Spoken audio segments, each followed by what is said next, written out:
Começa agora o programa que traz informação de uma forma leve e agradável.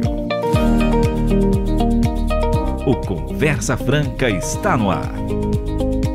Com Dora Bomilca.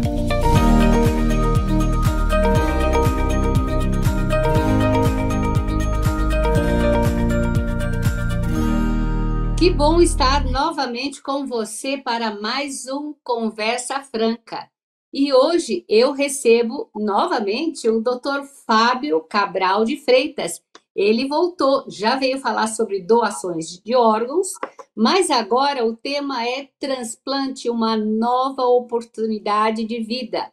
O Dr. Fábio Cabral de Freitas é cirurgião geral e cirurgião vascular com especialização em transplante renal. E a minha pergunta para você, ouvinte, você já conversou com a sua família sobre um possível transplante? Comente o tema, responda a nossa pergunta através do 0 operadora 11 97418 1456 ou também pelo nosso canal do YouTube, youtube.com/Brasil. E você estará concorrendo ao livro Ilustrações e Poemas para Diferentes Ocasiões. Um livro de Gilton Moraes, da editora Vida. Você quer ganhar? Então, comente o tema ou nos responda a pergunta de hoje. Você já conversou com a sua família sobre um possível transplante? Nós aguardamos, então, a sua participação também através do 0 operadora 11 97418 1456 e o Conversa Franca começa agora. Você sabia que a Rádio Transmundial está em todas as plataformas de áudio? São quase 30 podcasts em diferentes plataformas. Para nos encontrar é só pesquisar por Conversa Franca. Muito bem, eu quero saber quem é o Dr. Fábio Cabral de Freitas. Bom, o Dr. Fábio Cabral é cristão, temente a Deus, né? Sou esposo da Juliana, pai do Isaac e do Gustavo. E o que é um transplante de órgãos e tecidos? Bom, o transplante de órgãos é quando a gente retira o órgão de um indivíduo, né, saudável e o transporta, né, para um receptor que tenha uma insuficiência, né, daquele órgão, tem uma falência daquele órgão. O transplante de tecidos é quando eu retiro tecidos de um doador, né, um tecido viável, para alguém que não tem, que seja com uma deficiência daquele tecido específico. Então, o transplante de órgãos sólidos, coração, rim, pulmão, e de tecidos é córnea, pele, osso, né? E também tem o transplante de medula. O transplante de medula ele não é nem um órgão, nem um tecido, mas ele também é regido pelas mesmas leis do transplante. O transplante de medula é um transplante de células, células-tronco, né? Que ele não é considerado um tecido, porque o tecido ele já é uma estrutura organizada e definida, né? As células-tronco do sangue, elas não estão definidas, por isso que essa é a grande vantagem delas, que elas podem ser qualquer uma das células do sistema sanguíneo, né? E o órgão sólido já é toda uma estrutura complexa, já com vários tecidos que formam o órgão.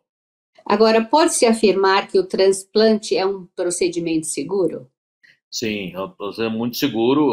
Hoje em dia temos o índice de sobrevida, né, do transplante, das suas mais variadas formas, é bastante alto, 90%, 95% de sobrevida da cirurgia em si, quase 100%, né, da maioria dos pacientes, pelo menos transplante renal, que é o que a gente trabalha, né,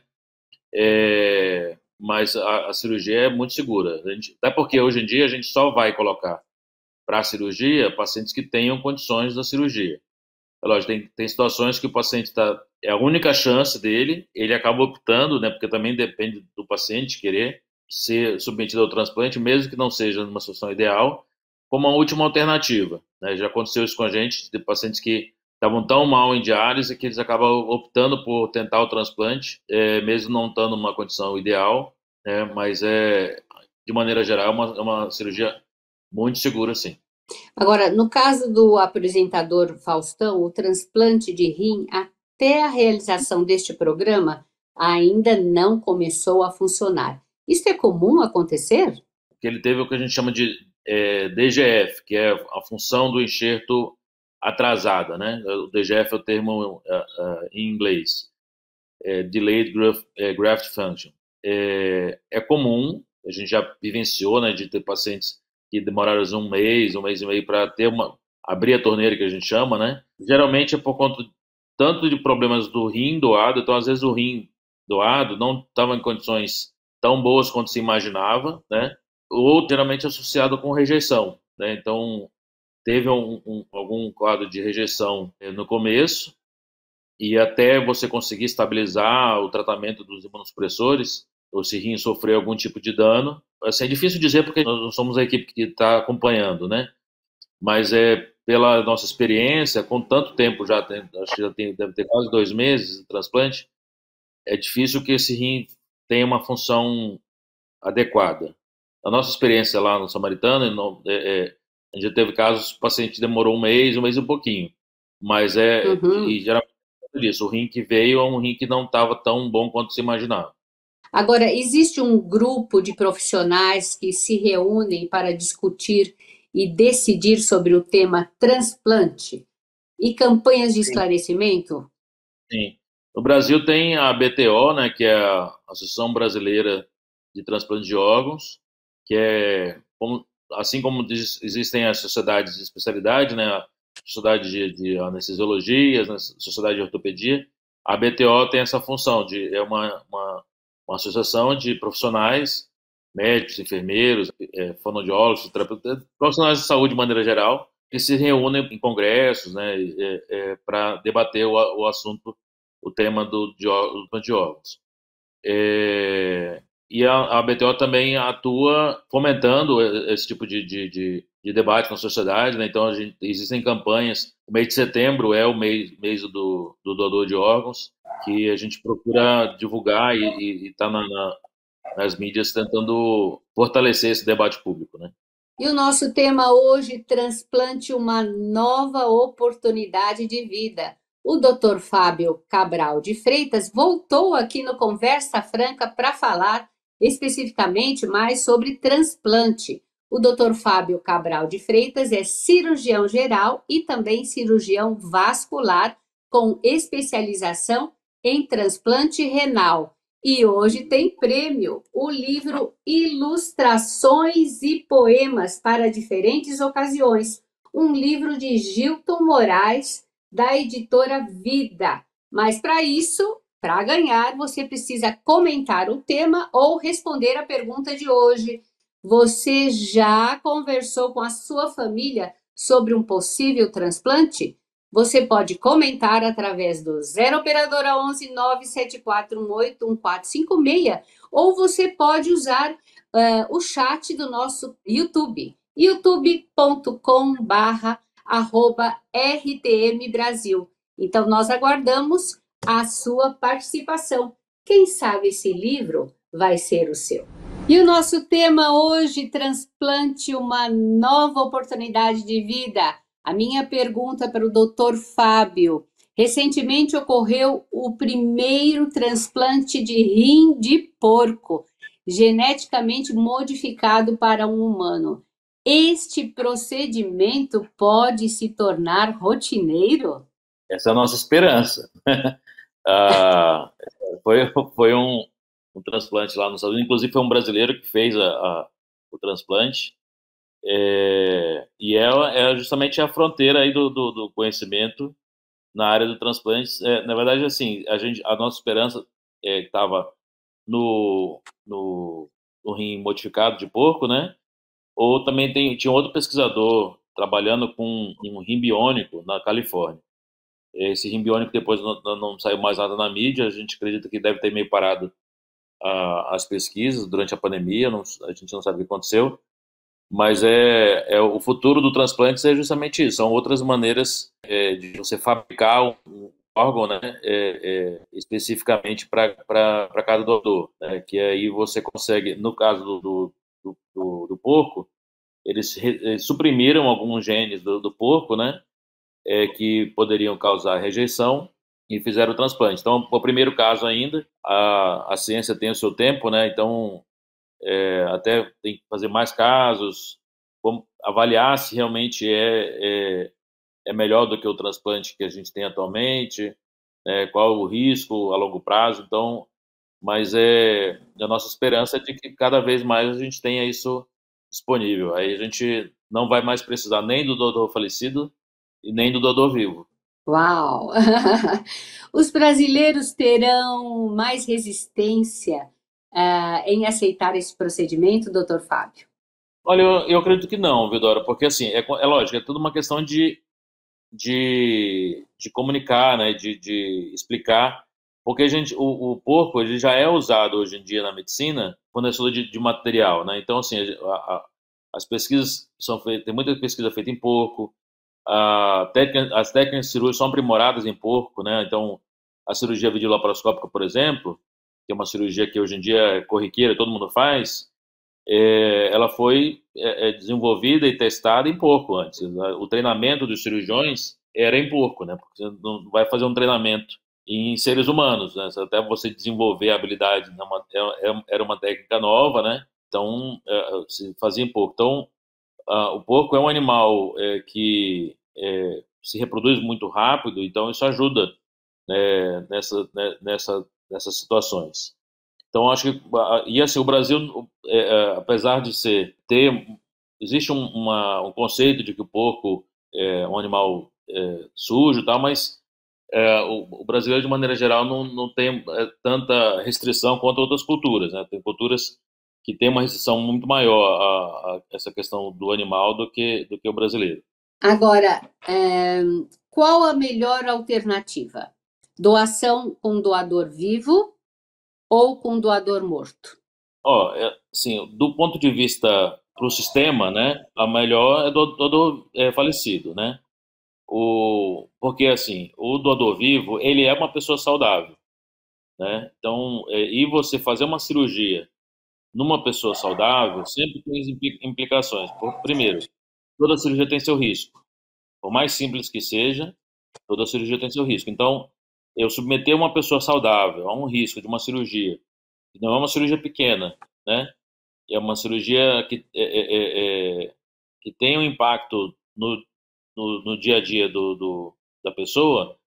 Então, então assim, o meu chefe, o professor Zé Carlos, que aposentou, ele sempre fala assim: a pior cirurgia para mim é a retirada do doador, né?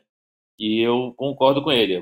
Assim, a pior cirurgia é a cirurgia que a gente menos gosta de fazer, porque você está colocando sob risco. Eu tenho uma responsabilidade muito grande de que esse paciente que está colocando a vida dele nas minhas mãos, ele tem que sair bem. Ele não pode ter complicação, ele não pode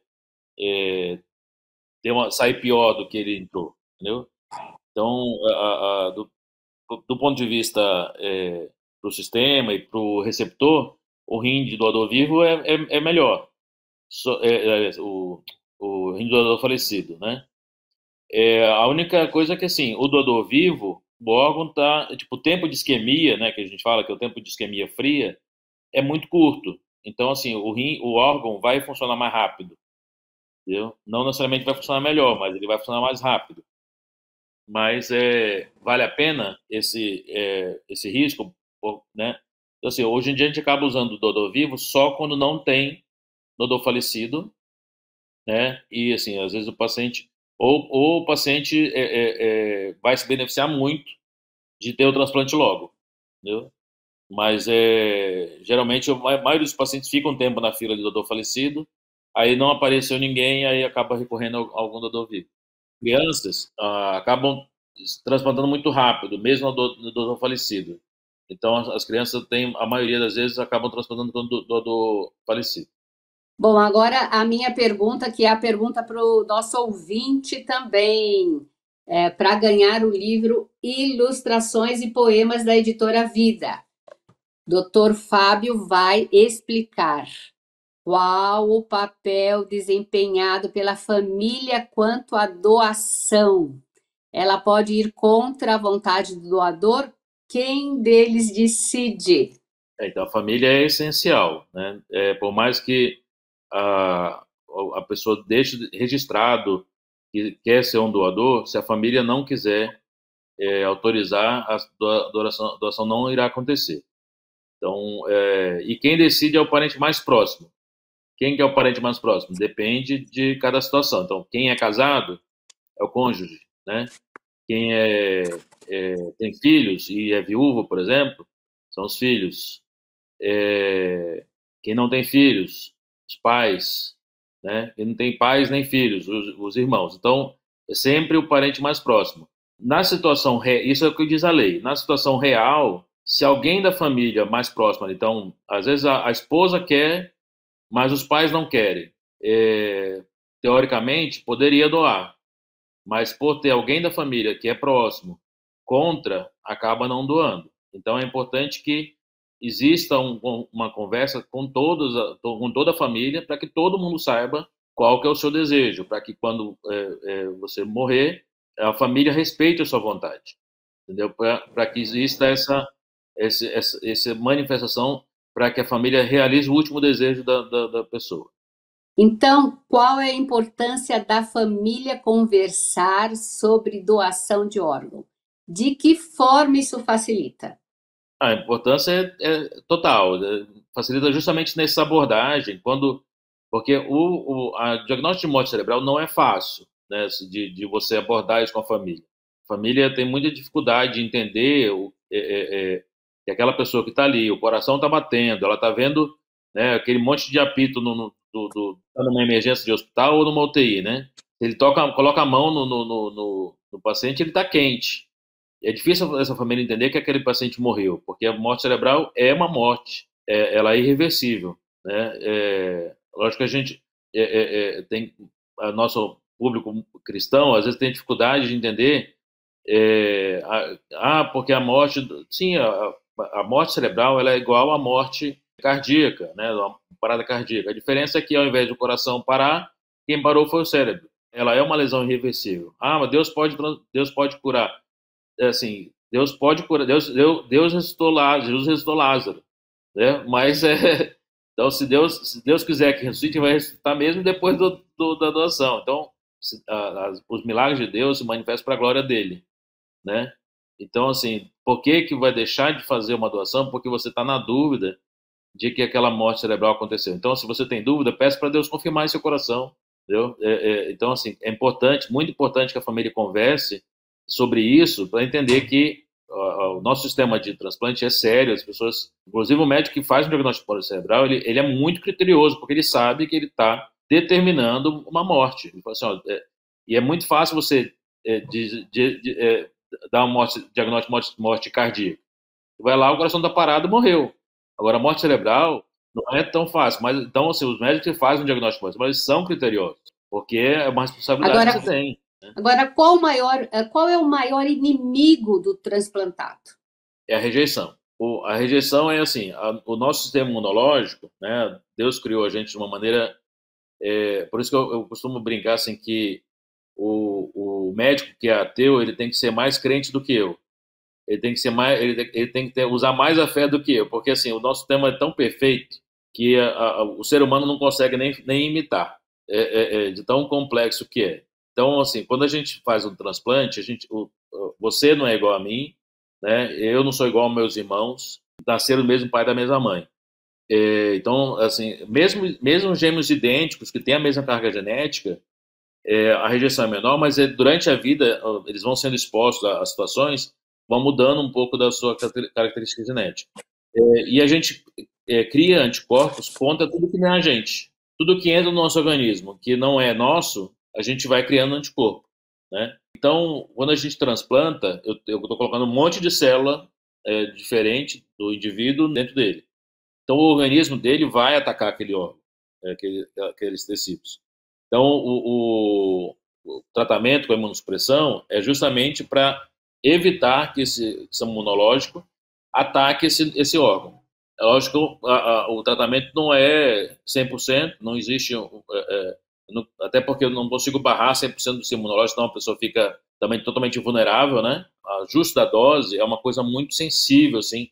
É por isso que no primeiro ano de transplante, o pós-transplante, o paciente ele tem vários retornos e acompanhamentos, às vezes reinternações, justamente para ajustar essa dose do imunossupressor, porque não existe uma dose para todo mundo. Ah, toma essa dose. Não, para cada indivíduo vai sendo titulado uma dose de imunossupressor para que ele não rejeite aquele órgão. Eu falo que Uhum. a minha parte, a parte cirúrgica, é a parte mais fácil. A parte mais difícil é o controle da imunossupressão. E qual a expectativa de vida do paciente transplantado?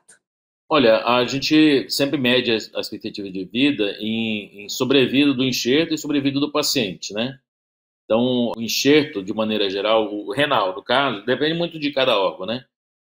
O enxerto renal tem uma sobrevida média de 10 anos, né? Então, assim, tem gente que dura menos, tem gente que dura mais, mas uma sobrevida média de 10 anos. Agora, a sobrevida do paciente, a gente tem uma sobrevida superior a 93%, 92%, de acordo com a literatura, também acima de 10 anos. Então, o transplante, o paciente ganha aí pelo menos 10 anos de vida, entendeu? Bom, eu quero aqui repetir as redes sociais. Se você tem uma pergunta para o Dr. Fábio, @dr.fcabral, @cronicari.ped, www.higienópolis.hospitalsamaritano.com.br, www.hospitalalvorada.com.br. Se você tem uma pergunta, procure lá. Agora, uma pessoa que está nos ouvindo e quer doar, aonde é que ela tem que ir? Então, se ela quer doar, que ela quer deixar registrado o desejo dela de doar, quando ela falecer, tiver uma morte cerebral, ela pode entrar no site do governo federal, o gov.br, e deixar registrado a vontade de ser um doador. Mas o mais importante do que isso é conversar com a família. Agora, como doador vivo, ela tem que ter alguém da família que precise, né? Como doador vivo, eventualmente, você pode doar para alguém que você não conheça, mas são situações excepcionais. De maneira geral, pela lei brasileira, você só pode doar para quem é da sua família. Então, não existe uma fila de doação para quem a pessoa ainda não conhece. Para doador vivo, não. Para doador vivo, você tem que ter algum tipo de relacionamento com aquela pessoa. Ou, assim, no máximo, amigo. Existem algumas situações muito raras, específicas, assim. A gente já transportou uma paciente que na empresa fizeram uma campanha de conscientização de doação de órgãos, e aí um colega de trabalho resolveu fazer o teste de compatibilidade, era compatível. Eles nem se conheciam no trabalho, assim, eles eram de setores diferentes da empresa, mas aí nesses casos o juiz tem que autorizar, tem que passar por uma autorização judicial para o juiz, porque pela lei brasileira, e a maioria dos países entende assim, o transplante, a doação de órgãos, ela tem que ser sempre voluntária, ela não pode ter nenhum tipo de troca, nem financeira, nem de vantagem, nem de nenhum tipo. Então, se tiver alguma suspeita de que há uma vantagem sendo oferecida ao doador, não pode fazer. Então, é por isso que tem que ser sempre limitado, geralmente, a família, e se não for da família, o juiz tem que autorizar. Muito bem, estamos terminando o nosso programa, e eu gostaria então que o senhor desse uma palavra de encorajamento para os nossos ouvintes de casa sobre o tema Transplante, uma nova oportunidade de vida. Bom, sobre o transplante, é sempre importante as pessoas lembrarem que existe essa opção de tratamento. A gente vê muito chegar paciente nosso, lá eu trabalho com transplante renal, tem muito paciente já fazendo diálise há anos e nunca, nem ninguém chegou para ele e falou assim, oh, pô, e o transplante? Então as pessoas acham que o transplante é uma coisa, né, difícil de conseguir e impossível. E não, hoje o Brasil é um país que transplanta bastante, tem muitos casos sendo feitos aqui. São Paulo tem muitas equipes, inclusive, tem várias opções.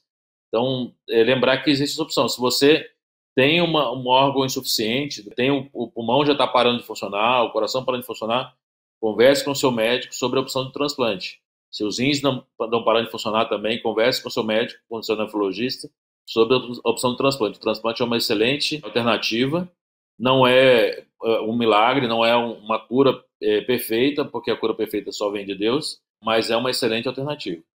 Muito bem, e o Conversa Franca terminou. Eu quero agradecer ao Dr. Fábio, lembrando que as redes sociais, ficou alguma pergunta aí? Escreve para ele, @dr.fcabral, @cronicari.ped, www.higienópolis.hospitalsamaritano.com.br, www.hospitalalvorada.com.br. Mas não vai embora, ouvinte, porque o livro Ilustrações e Poemas para Diferentes Ocasiões, o livro de Gilton Moraes, da editora Vida, vai ser sorteado daqui a pouquinho, quando nós terminarmos o programa. Eu, Dora Bomilcar, te espero para uma próxima semana para mais um Conversa Franca. A produção deste programa contou com a participação de Michele Gomes e também da Stephanie Cerqueira. E na mesa de som e no corte de câmeras, Tiago Lisa. Nós ficamos por aqui. Até um próximo Conversa Franca. Esse foi o Conversa Franca. A apresentação de Dora Bomilcar. Realização Transmundial. Para ouvir este e outros programas, acesse o site transmundial.org.br/Conversa Franca.